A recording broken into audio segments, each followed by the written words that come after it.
snow. Yeah, you do make a lot shoveling snow because like a lot of like there was a guy I shoveled his sidewalks for him, Mhm. and he's like, he's my business card. We're gonna be doing snow work tonight, $20 an hour if you want to do it. Ooh. I was like, bet I'll let you know. Oh yeah, that guy. Never Yeah, let him know. Never let him know. Because I was like, bro, I'm so dead. Like, and it was like heavy snow, bro. It was the slush. It was like, bro, I was so dead. But I yeah. had a little sleigh day. I was gonna salt my driveway, and then I saw that my dad already salted it. So I was like, all right, but Yeah. and then I live like where like the home association does it. Mm-hmm. So they literally have like this big freaking excavator that comes in. Yeah, little bobcat thing. Yeah, and then it like I went to go get gas this morning. Bro, it was freezing out. Yeah. I went to go get gas, bro. My hands were like hurting. Yeah. So then I come back and the guy's already like into my driveway, got it done. And I was like, great. Yeah. But honestly, like I was just because I'm weird. I talk to myself out loud if I'm alone. Yeah. So I was just walking. I was just like telling myself, I was like, honestly, like you don't even lose or you don't like not gain anything when you get a no from somebody because you still have the courage to go up to their door and talk to them and be social. So. And then you also learn like probably they want to do it themselves or something. So maybe like sell it a little better or something like that. Yeah. Yeah. Yeah. I mean, I'd even care to sell. Like if they said no, I was like, okay, no problem. Have a good one. Yeah. Just move on. Yeah. Cause I mean, and it was heavy snow. If it was like powder snow, bro, I would have been. Yeah. You would have been like one less driveway to shovel. Yeah. And then some people were like, I came across this old couple's driveway and the lady that was shoveling, there was only like a quarter or like an eighth of her driveway to shovel. I was like, I was just like, oh, let me help you out and move on. Yeah. And she was just like, oh, would you just finish it up for me? How much, would I have to pay you? I was like, well, you don't have to pay me anything. Yeah. But if you're curious for an entire driveway and walkway, I would just do like $20-$25. But I'll let you make up the price because I'm only doing a part of it. Yeah. She's like, oh, geez, I'll pay you $40 right now just to do this. I was like, okay. Ooh, what? So I did that, and then like I shoveled her sidewalk into the corner of the intersection. Yeah. She paid me $40. I was like, damn. That's clutch. Yeah. So, and then, yeah, it was fun though. It sucked like shoveling, bro, because it was so heavy. But yeah, like I don't know, when you get that, even when they just say yes, you just get so hyped to like do the work. Oh yeah, because I know. But yeah, that was me yesterday because I had no work. So yeah, no. I finally went back to school. It was my first week back. Tough. I don't know. I felt overwhelmed. Like the first week was really overwhelming. I'm not gonna lie, bro. Yeah, it was like I had to get so many stuff signed. I had to, the syllabus signatures. I had to do like all that stuff like that. I do that in college still. Well, I mean, the syllabus is like one of like the most important things in college now because it tells you literally everything, and like all professors go off of that. So if they do something that's not on the syllabus and you call them out on it, they'll either update the syllabus or like they'll give you like I don't know how to say, like a leeway or something, like where you get more points, so you can get points back and stuff. Oh, that's decent. So like for example, I think it was last semester, like a few semesters back, one of my classmates told the professor like it says that you would grade within a week and we didn't get it back for like a week and a half. So then he's like, oh, instead of getting like an accurate grade, you guys are getting grade for completion. So he gave 50 points of completion grades. So yeah, I'll take that. Yeah. And then but there's just so many assignments that are already handed out. Like for one of my classes, it's kind of like a flipped classroom. So you watch video lectures on your own, take notes on it, and then you get to class and then you finish up the video lecture notes and then learn new content. Yeah. So it's just like crazy. Yeah. And then yeah, all my other classes are really straightforward. It's just a lot of writing. Yeah. I have 2 writing intensive courses, which means that they're both like, for the semester you have to write 12 pages for both classes, and then I have to write a 6-page final. Yeah. And then I think another 6-page formal report for chemistry lab, so 1 credit class. Yeah.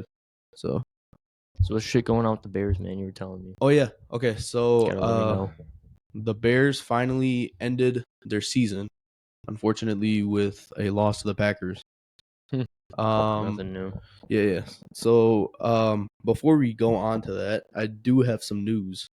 well, it's not news, but like observations I noticed.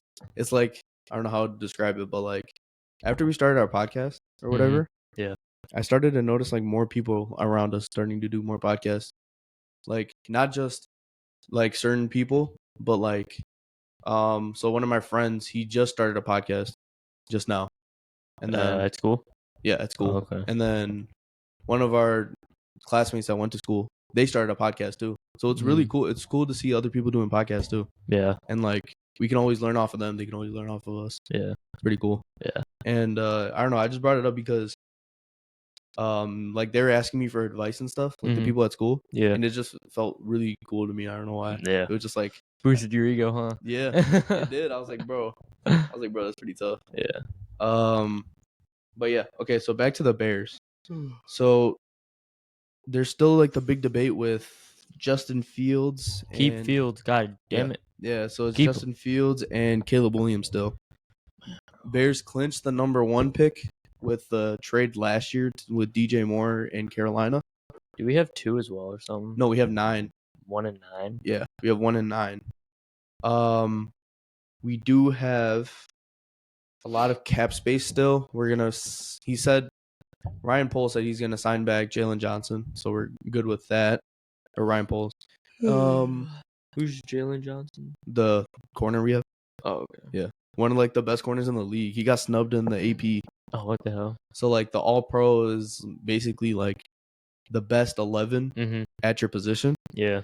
So like the corners for in the AP was like Sauce Gardner, freaking Deron Bland, and I think it was a corner from the Chiefs. Forgot which one it was. It was either Ladarius Need or Ladarius Need. Oh, Sneed. Or somebody else. I forgot who it was. But Sauce Gardner did not play well this year at all. Yeah, no. He had no picks. And I think like his quarterback rating like that against him was like high 60s. Which is not, didn't like not Joe good. Flacco go crazy on him? Yeah. And then if you look at Jalen Johnson stuff, right? He only had 289 pass yards allowed the whole season on him with a 33.3 passer rating. And his PFF grade, like the Pro Football Focus grade, was like a 90. Damn. Which is like super high. Yeah.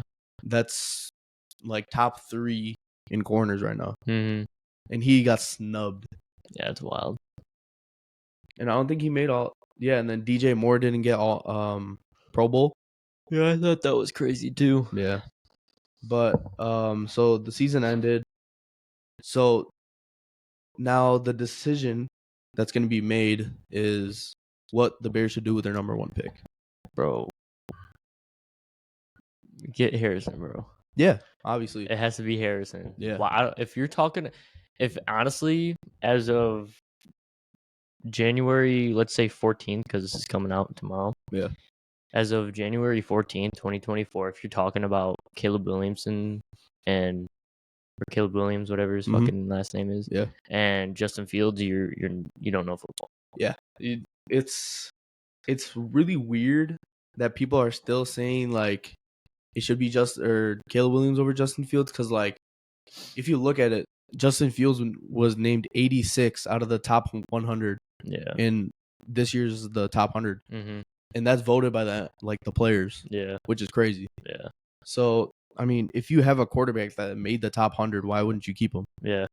And another thing was that the Bears finally fired Lou Getsy. Yeah. The offensive coordinator is gone. Yeah, I was happy. His whole staff is gone. So there's no more, Matt Eberflus, sorry. What's the guy's name? Matt LaFleur. There's no more Matt LaFleur influence inside of the Bears locker room, inside of the Bears facility. I'm happy we kept Eberflus. Yeah. I've been saying this since day one. I don't mind Eberflus. Yeah. I actually like him. Yeah, I don't know how I feel about him. I don't hate him, but yeah, I mean he's better than a lot of other people. The Bears just started looking at OCs. Looks like they're going through the Sean McVay coaching tree, Kyle Shanahan coaching tree. So they had Clint Kubiak, who's a pass game coordinator. Yeah. They had the OC for the Seahawks. I forgot his name. And then they just looked at they said another source from McVay coaching tree. So those are like the 3 that they've interviewed so far. Yeah. And then they did like their, exit post conference, like the exit interviews that we did. My fault I'm yawning so much, No, bro. I'm so sore and tired from shoveling, but yeah, so like the exit interviews that we did. Yeah. So they do exit post conferences. So Kevin Warren, who's like the president of the Bears, yeah, he was talking about the stadium and like how they're still talking about Arlington Heights and like trying to get the Bears there with like a new stadium and stuff. Yeah, until I see them break ground in Arlington Heights, bro, I'm not even giving it any mind. Yeah. He said, but because he's like on his like stadium view on it, he's very aggressive. Like he said as soon as like the shovel hits the ground and the Bears playing on it, there should be a 36-month gap. So he's really aggressive on how fast it should be built and be ready like for game day. Right. But let's see. Then you have Ryan Poles talking about keeping Eberflus and explain like how the players in the locker room loved him. I agree 100%. And then you can tell like after Alan Williams was gone, like the former DC for the Bears. Yeah. He, FBI, all that stuff. Yeah. In Hallis Hall. So he left and then Eberflus started calling plays. You can see at first it was like they were trying to run something that they weren't. Like they were trying to stay back in zone, running like a cover 3 variant, match coverage, stuff like that. Then he went back to his original 4-3 cover 2 stuff, where you have 4 down linemen with Montez Sweat just going in, going crazy. Then you have some type of pressure coming with a cover 2 look. Yeah. So I mean, Bears were first in takeaways. Bears were first in run defense, or top 3 in the run defense, and then like I think in scoring defense they're like top 15. So the Bears defense played really well. Yeah. So didn't we lead the league in interceptions too? Yeah. Led the league in turnovers and interceptions. Yeah. And then let's see, the Bears. Okay, so then the Justin Fields thing. No matter what happens, we got to keep him. That's my QB, man. Dude, he's got Buckeye blood in him. If you see how he played against the Packers, and then if you watch the game versus you look at his stats, you can see who watches the game and who actually just looks at the stats. Because if you watch the game, you have freaking Dan Feeney in as center. We don't even have a starting center. Tevin Jenkins missed this guy and got sacked. Got like a sacked on like 3rd and 18. We never have a good O-line to protect our quarterback. And so people just put it on the quarterback. Oh, we need a new quarterback. It's like, no, dude. We just have a shitty offensive line. Yeah, because the Bears went like I think 3 for 9 or 3 for 11 on 3rd downs. Yeah, bro. And so bad. I think on 3rd downs he was sacked 2 or 3 times. So I mean, that, and then like this is what I don't get is as a defensive coordinator, or like me having a defensive mindset. Yeah. On 3rd down, okay, so how it works is that on 1st and 2nd down, you go in your base stuff. Like you'll stay in base personnel, which like it depends on what you like running. So I think like for Eberflus would be 4-3. Yeah. For other teams it's 4-2. Some run like a 5-2 maybe. But like something like that, right? So you'll stay in like something base, something like you're usually into. Then you get into your exotics, what a lot of people call it, like, or like, forgot his name, but he calls it Star Wars.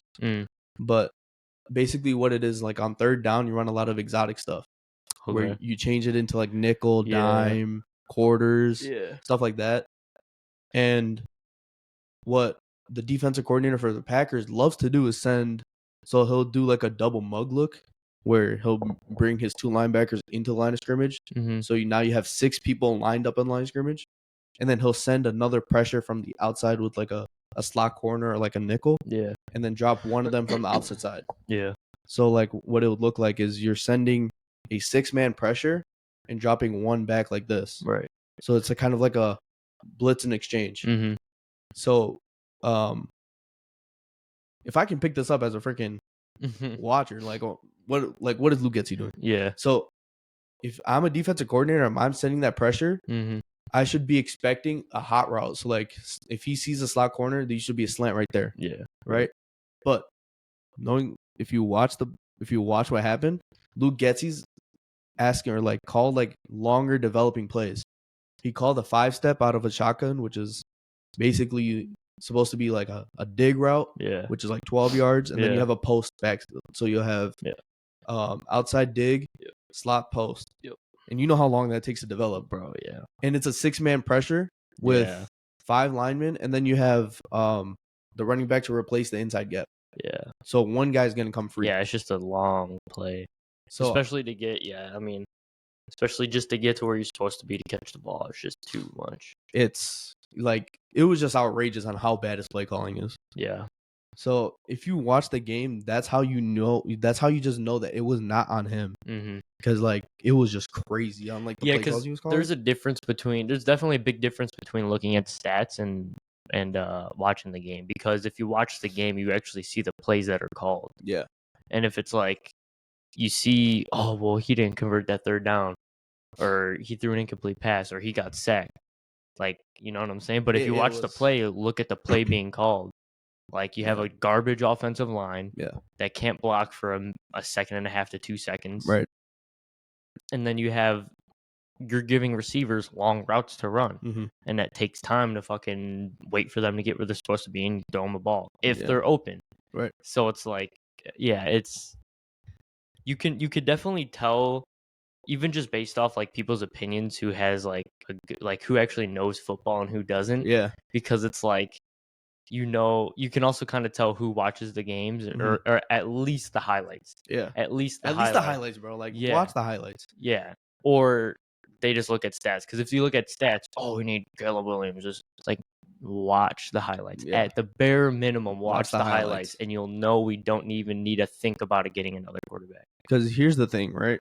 You'll see, okay, like for example, we'll talk about Jared Goff, okay? Yeah. So Jared Goff in Ben Johnson's absolute freaking mastermind offense, he'll average like 300 pass yards a game, 270, 280, something like that. And you look at Justin Fields and Luke Getsy's system, you can also hear it in the cadence. It's the same cadence Aaron Rodgers used. Yeah. Blue 19 set, and then it's the blue 58 set. Yeah. Or it's green 19, and then it's the blue 58.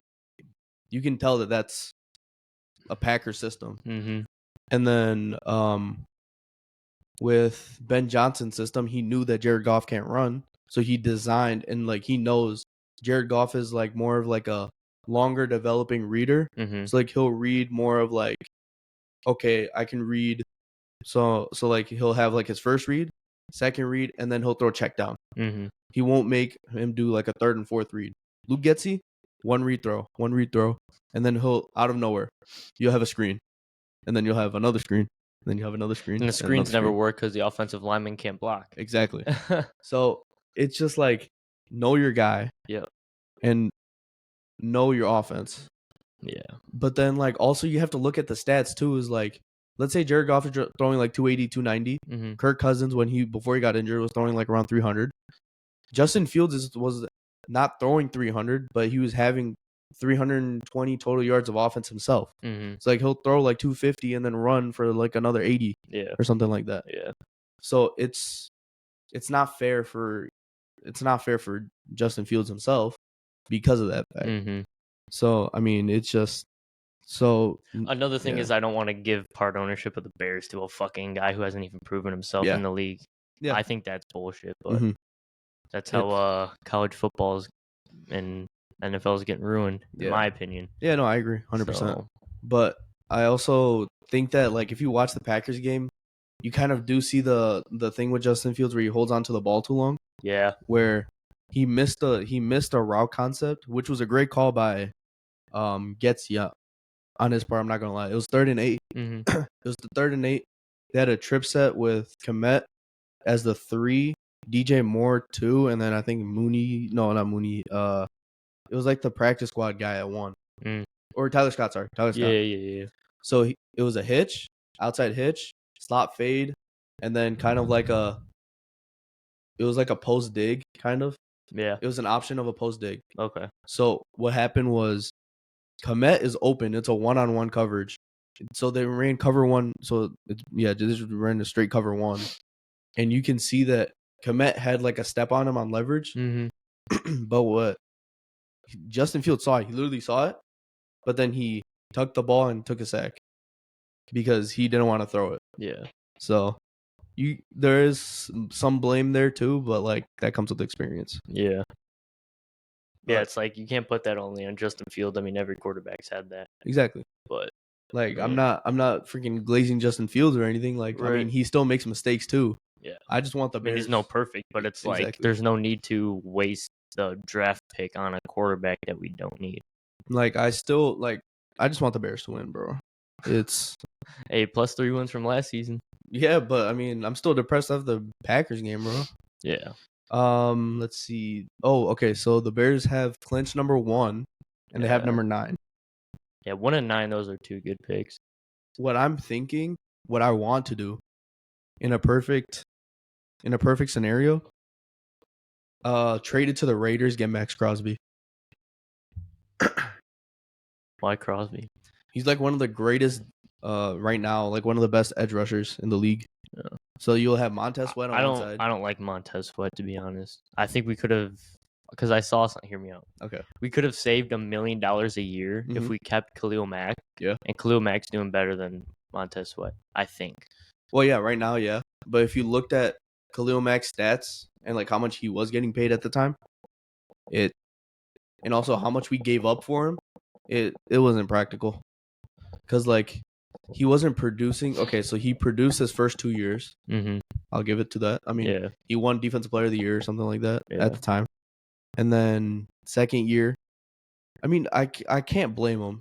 I mean, you have Robert Quinn on the other side that couldn't do anything, and he's getting like quadruple team because they know that he's the only guy on the team. Yeah. But at the end of the day, you're getting paid one of the best defensive salaries, and you're not producing. Yeah. So then, I mean, the trade to the Chargers was, I was kind of upset we didn't get more out of it, but it is what it is. Yeah. I like Montez Sweat. Yeah. I don't hate the guy, but I know I would prefer Khalil Mack. I would prefer Khalil Mack only because we could have saved money on it and would have been in a better situation. Yeah. Yeah. But now with our situation, I'm just saying, like, if we can get Max Crosby on the other side with Montez Sweat, that'd be dangerous. That would be crazy because I think Max Crosby has like the best percentage of rush rate or like pressure rate. Mm-hmm. He also does this thing that gets into every quarterback's head, and you kind of see in like NFL films or like you'll see like on mic'd up during practice, is that they'll have somebody with an extra jersey on, and their sole job on practice squad is to just hit the quarterback after the play. Not like an actual like tackle or something, like a punch or like a tap or something. Yeah. So like Tua was doing this like during practice, and then you can see like during games that's what Max Crosby does is like after every play, as soon as the quarterback throws or whatever, just mind games. Trying to. He'll still like give him a shove or like a little punch or something like that. Yeah, he gets into Patrick Mahomes' head all the time. All the time, dude. They have beef because of that shit. Yeah, it's so funny. Like, so come on, bro. That's why. Yeah, this is why I want Max Crosby. Yeah, he'll definitely play some mind games and and like it would be so much better because you could run so many exotic pressures with him. Because he's just so good by himself that you can like island him. So like you can literally have him one side with a tackle, and then you can shift your both your D tackles down, and then blitz somebody off that side too. Yeah. So it would just be crazy. Yeah, it's true. Again, like I don't have a defensive mind like you do. Yeah. So it's like all this is like kind of foreign to me. But I do know that Max Crosby is really good. But as far as like how you can use somebody, on defense, I wouldn't know. Yeah. But yeah, so if we can get Max Crosby, that would be like the most ideal, in my opinion. And knowing Ryan Poles, he's known to fleece people. Yeah. He's fleeced the Panthers. Yeah. He's fleeced the Commanders. So I mean, he's gonna fleece somebody. We got Montez Sweat from the Commanders, right? And he's still leading the Commanders in sacks. Yeah, I saw that too. I saw that. Yeah. He got traded like mid-season. Yeah. And he led the Commanders in sacks. Yeah, that's crazy. The Commanders and the Bears. Yeah. Yeah. That's wild. He's like one of the first people to do that, or like I don't know. In NFL history. Yeah. We're one piece away on defense to becoming one of the best defenses in the league, which is a cover safety. Jaquan Brisker's really good in box. I mean, he recorded 17 tackles in one game. He's a really good in box safety. So like in like a too high look, he's the one that walks down. Yeah. Eddie Jackson, I mean, he was great for the city of Chicago, but he's just too old and he can't cover as well anymore. Yeah. We need someone like, I don't know who's coming out of this year from college that's like really good, like how Grant Delpit was in college, where he was able to just cover everything from LSU. Yep. I don't know anybody like right now that's been able to cover like sideline to sideline as a free safety at like 12 yards deep.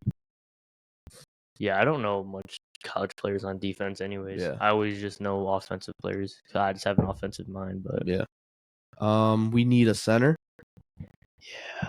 We're in desperate need of a center. Yeah. I don't mind our guards right now. Nate Davis needs to go if we do need a new guard.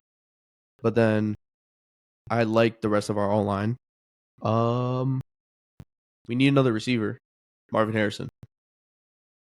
Marvin Harrison and trade Darnell Mooney. I'm sorry, I just don't like Darnell Mooney anymore. He's so inconsistent. I don't know how like much softer the ball had to land in his lap and his hands. In the Browns game? Yeah. Like, how is it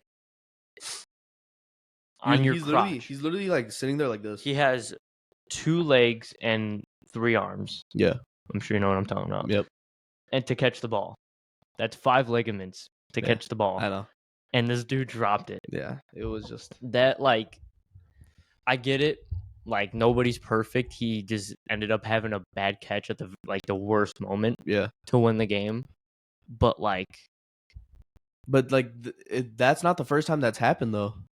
It's been happening not all season, but like later. He's made a handful of plays, bro, but they're just like he's not consistent. Yeah, no, 100%. I mean, we just need one more receiver. Literally, bro. An edge rusher. We need an edge rusher, a safety, a center. I'd love a new guard, and then a receiver. And then I think the Bears have like worked around Justin Fields, and if he cannot perform after that, I mean, then we can have that conversation. You feel me?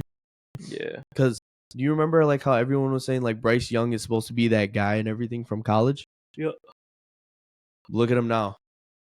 I mean, I'm not blaming him because I mean Carolina is garbage. Like they're terrible. Yeah. There's a certain picture. I feel bad for Bryce Young. There's a certain picture where they're playing the Saints, and Bryce Young he's in the pocket.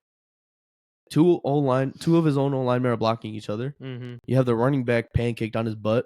Yeah. You have one of the linemen behind him, and then a tight end that's just staring at him in one picture while he's trying to throw the ball. So it's just like the NFL drafts in Detroit. What's the word?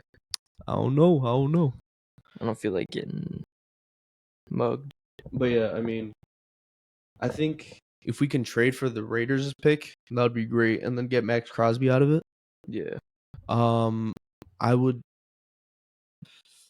I like Tyreek Stevenson. I like Jalen Johnson. I like Jack Sanborn in the 4-3. Yeah, I mean, I wouldn't change anything else. Maybe get another D tackle. But I mean, the new guy, Gervonta Dexter, he's really good too. Maybe get Jim Harbaugh as coach. No, Michigan offered him a crazy contract, $125 million, 10 years. Yeah, nuts. Did you see who the new Alabama coach is? No, did they release it yet? Yeah, it's the Washington's old head coach. Oh, yeah, damn. Yeah, so I forgot his name, but they just gave him an offer and he accepted it. Damn. And yeah, that's crazy. Damn, the Saban era is done. Saban era is, bro. If you think about it, Brady era is done. Belichick is done. Saban is done. We grew up on that shit. This is the new era of football, it's bro. Crazy. It's crazy to think about. That's nuts. Yeah. Did they fire Belichick or what was it? Yeah, they fired. Oh, okay. Pete Carroll is done too, coaching. Oh yeah, I forgot about that too. But he wasn't fired. He just changed. No, he changed his position. Oh. So he's like an advisor. Okay. For the Seahawks now. Interesting. Yeah, he's like, bro, I didn't know how old he was. He's like 73. Yeah. Well, he looks young for his age. Yeah. Yeah. Like him still running around, like smacking his gum. Yeah, running around, fucking jumping up and shit. Yeah. Crazy. I would love to play for Pete Carroll. That's probably like one of my favorite coaches. Yeah, he always has good energy. Yeah. I'd like to play for a young coach too, like Sean McVay. One of the youngest coaches in the league now is the new Patriots coach. He got a new coach. Damn, yeah. I'd be missing all this shit. It's Jared. It's Jared something, and he played linebacker for the Patriots for 8 years, and then he was their linebackers coach. So now he's the new head coach. Oh, okay. I've been keeping up with this because I get like ESPN notifications like every day. Oh, okay. And then because I hear about like Belichick fired Nick, like Saban retiring in this, but I never like I just haven't heard of the new replacements yet. That's it. But yeah, but yeah, dude, it was just like it was a big week. Yeah, it was a big week. Yeah, that's nuts. And then speaking of, this was last night. They did like the Ring of Honor. Oh, for the Bulls. I was gonna go to that, bro. Oh, my fault. I was gonna go to. Well, not your fault, but it was just like I remember seeing it. Like, oh, you were gonna go to? I was gonna go to the game. You were trying to segue into it. No, because whatchamacallit, MJ was there. Coach. MJ was not there. He wasn't. They said he was gonna be there. Kerr was there. MJ was not there. Well, Pippen was there. They were playing the Warriors, but MJ was not there. Pippen wasn't there, and Rodman wasn't there. So the big three weren't fucking there. Right, nope. Never mind. I don't think I feel bad anymore. Because I was looking at like nosebleeds for like $350, bro. Yeah. I was like, nah. Yeah. So, but they announced like when I was looking for tickets, they announced MJ was gonna be there. I was like texting my brother. I was like, that's the crazy thing is that they announced everyone was gonna be there. Yeah. And then okay, so the Bulls versus Warriors last night. Mm-hmm. They did the Ring of Honor ceremony for like all of like the Bears or the Bulls are. The Bulls players, coaches, staff, that won the six, right? Yeah. So now, they do this before the game starts, obviously, and they're announcing all these players, all these coaches. So they announce Tony Kukoc. I forgot the center. It was Luke Longley. Yeah, Longley. I forgot the other center. They had like Billingsworth or something like that. Willsworth. Something like that. Willsworth or Bill? I think it was Billsworth. Billsworth. I know they had Steve Kerr was there, but Kerr he was in the. He said he was in the locker room so he didn't get to hear it. Oh, stupid. Yeah. Was Horace Grant there or no? I think so. Okay. I don't know for sure. Because obviously, like between the 6 championships the Bulls won. Yeah. There was like a lot of different moving parts and different people moving around and shit. So then when they announced Phil Jackson, everyone starts going crazy. Yeah. And then they start announcing whatever. So MJ wasn't there, and then Pippen wasn't there, and then Dennis Rodman wasn't there, but like they had like a video up. Or like not like a video, but like him talking. Yeah. On like the Videotron. Oh, about him not being there. Yeah, and he was like really emotional, and like you can tell that like something happened and he couldn't make it. Damn, that sucks. So obviously, like he was very distraught that he wasn't there. Yeah. But I don't know, like if you kind of watch The Last Dance, you can see that like MJ did not talk well on Pippen, and like Pippen was pretty upset about it. And there's kind of like I don't know if there's beef between the two, but like it's kind of also weird that MJ's son, MJ's literally son is with Pippen's ex-wife. So there's probably some awkwardness. There's got to be something. Yeah. But now with Jerry Krause, the GM at the time, so it was just like, oh my god, bro. So what do you think about Jerry Krause? Okay, so I want to hear your opinion on this. No matter the opinion on the guy, he got 6 championships. Yeah, that's what okay. Regardless of how. Okay, so what I thought was like Jerry Krause just wanted to fit in. I mean, he just wanted syndrome. Yeah, exactly like that. So I mean, like I get it. It's an ego thing. Like you did bring like the biggest dynasty in NBA history, one of the biggest dynasties in NBA history. You had 2 3-peats. You can't do that without an organization. Yeah. You can't do that without a GM. Yeah. And they're kind of forgetting about, and like, you can't do that without Michael Jordan. And who drafted Michael Jordan? Yeah. You see what I'm saying? I definitely 100% agree with you. I don't like him just because of the way, his ego got in the way. Yeah. He made a toxic work environment for everything. But I respect the hell out of him because he was a genius. Dude, he was just a basketball genius. He knew who to draft. And if you watch The Last Dance, you see like the colleges that Pippen and Rodman came from. Like they're nobody schools. Yeah. So it's like crazy. He knew ball. Yeah. He did.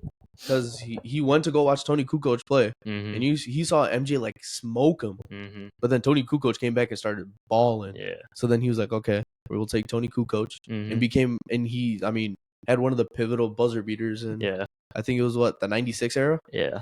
And it was just like, or no, it was 98. So it was just like, everything was like falling into place. So that, and then keeping Phil Jackson. Yeah. But the thing that got everybody upset was that it was The Last Dance. But the thing is that it wasn't. It was kind of an ego thing, but you also got to think about it from Jerry Krause's perspective too. Is that like everyone's getting all of this? You don't know if Jordan's coming back. He's getting old. You never know. Yeah, the contracts are ending, and he had a lot of contract endings, a lot of retirements. So I think he was trying to start the rebuild. Yeah. But regardless. Yeah. So now, with that, they announced that Jerry Krause was inaugurated into the Ring of Honor, and they had his banner. They had his banner shown, and like they revealed his banner. And his wife was there to do the inauguration, and like everyone was booing. Yeah. And she starts sobbing, like uncontrollably sobbing and stuff. And it was just like, it was an embarrassment for the city of Chicago. And Stacey King, he was sitting there, and like the announcer, so it's Adam Amin and Stacey King that do like the play-by-play, and they both were like, Stacey King specifically was like, this is an embarrassment for the the city of Chicago. 100%. You could tell the people that were booing too. I'm sure they have no like basketball as a business knowledge. Yeah, they just watch Last Dance. And yeah, they either only watch The Last Dance, they only just like to watch the game and the players. Yeah. And they have no idea what goes behind the scenes and how players are, how they probably get into the team, how they get paid and shit. They probably have no idea of that shit. Yeah. Because at the end of the day, it's like you have to respect the hell out of Jerry Krause, because without the Jordan era Bulls, you don't without Jerry Krause, you don't get that. You don't have 0 championships, and the Bulls would still have 0 championships today. Yeah, because they didn't have Jerry Krause. Yeah, so you can. Yeah, I would agree with you. He made it a toxic work environment. His ego got in the way. He wasn't the best person to fucking be around. Right. But also, they were always picking on him, making fun of him and shit. And he took it. Yeah. And he knows ball. Like, he's a fucking genius. He knows ball. He I don't want to say single-handedly. Obviously, there's other people around him to help. Yeah, he had a really good fucking team to put the Jordan Bulls together to fucking win 6 championships. Yeah. Like, so that's what I'm saying. It's like that's bullshit for fans to boo, in my opinion. That's what I'm saying. And like unfortunately, dude passed away. Rest in peace. Yeah. So it's like, and you fucking booing his wife out there, bro. Yeah. Like, she had anything to do with it? Like, it would be more. It would be like, that was really cowardly. Like, if he was still alive, and that's disrespectful too. I mean, right. If he was still alive and you're booing him, then I get it. But booing his wife is crazy. Yeah, right. So like, yeah, people have no sympathy in that. That's like Philly fans, like New York fans, New Jersey fans. That's not Chicago fans, bro. Yeah. It was crazy. Yeah, those people booing definitely have no idea what the fuck probably happened behind the scenes, and probably just don't know how sports work. Yeah, in my opinion, just because, like, if you were emotionally mature, you would understand that you don't have to like the guy, but you have to respect the hell out of him, because you wouldn't be into liking Michael Jordan. You wouldn't even know who Scottie Pippen or Dennis Rodman is without Jerry Krause. Yeah, dude. Scottie Pippen came from a D2 school. Yeah. Dennis Rodman came from the Bad Boy Pistons. Jordan hated the Bad Boy Pistons. Yeah. They beat him up. And then Jerry Krause, or what's his name? Yeah, Jerry Krause. He saw that. Yeah. And he saw that this dude Dennis Rodman was like running for the ball. He didn't want to shoot. He didn't want to score. He was just like, he wants his team to have the possession of the ball. Yeah, that's literally all he cared about. And he knew that that's what Jordan needed. Yeah, because you give Jordan the shot. Kind of like Kobe, he never really cared to pass. He always wanted to take the shots, which shit, go ahead, man. Yeah, you scored. Yeah, right. And then you got Dennis Rodman, who will fucking lay somebody out to get the ball. Yeah. And then you got Scottie Pippen just to facilitate everywhere. Yeah, he was like a point guard as a freaking forward, bro. It was crazy. Nuts. And then you have Luke Longley that was just like a dog in the paint. Yeah. Who's the guard at the time? It was I forgot his name. It was which one? It was the one that didn't like Jordan. I forgot his name. When he got traded to Charlotte, that one? Yeah. Oh fuck. And he went crazy too. BJ Armstrong? Yeah. Yeah, BJ Armstrong. Yeah, BJ Armstrong as the guard. Yeah. I think he was like the only like. Oh, and then you have Steve Kerr coming off the bench nailing threes. Yeah. Yeah, I mean that was crazy, I guess, because I think Steve Kerr's the only player to win 4 championships in a row. Because after the 98 season, he got traded to the Spurs, and they won the championship that year. Yeah. So he won from 96, 97, 98, and 99. So he won 4 championships in a row. That's crazy. Yeah. He has hella rings, bro. Yeah. As a player and a coach. Yeah. He has like, what, 8 or something? It has to be. Because they won, what, Golden State's won 4, right? I think so. I think they won 4. Because John Paxson. He was another guard too. He had a really important buzzer beater too in playoffs. Oh, he has 5. Wait, no. He has 5 with the Warriors. He has 5. No, that's with the Bulls. Oh, with the Bulls. So he won 4 straight, 96, 97, 98, 99, and then another one in 2003. Okay. So he has 5 as a player, but I'm trying to see as a coach. He has 4. So he has 9 total. He has 9 rings, bro. That's crazy. That's wild. Yeah. What a great career for Steve Kerr. I know, bro. Yeah, he'll be in the Hall of Fame as soon as he's done. Yeah. For sure. But yeah. Speaking of Hall of Famers, Devin Hester has finally been a finalist once again for the Hall of Fame. For the Hall of Fame, yeah. Of this year. Or 24. He should have been a first ballot, bro. Last year.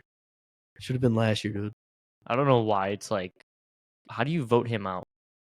He's the greatest at returning footballs. Yeah. It's like you can't deny that part of football. Yeah. You know what I'm saying? Yeah. If you single-handedly bring the Bears to a Super Bowl from your freaking as a rookie, yeah, to return footballs and bring your team as a rookie to the Super Bowl, how is that not? That's Hall of Fame in a season. And their defense was so crazy, bro. Yeah, that's your Hall of Fame in a season, bro. I don't know why it's taken so long, but yeah, he's a Hall of Famer in my eyes, though. I think Brian Urlacher should be in there too. Yeah, I agree. I think it might take a little longer, but he needs to be in there. JJ Watt should be in there. Yeah, he has to wait a little bit longer. He's retired. He just retired. Yeah, so but he'll definitely be in there. I believe it. Yeah. But playoff pictures today, the first games are today as of Saturday. Shit. What time we got on there? We're at 43. All right. So we will be doing a rundown of the playoffs and stuff next week. Yeah, for sure. And then we will try to get more guests on because the guest stuff was fun. Yeah, it is fun. Yeah, we'll see. All right. Subscribe, and we'll see y'all next week. Peace.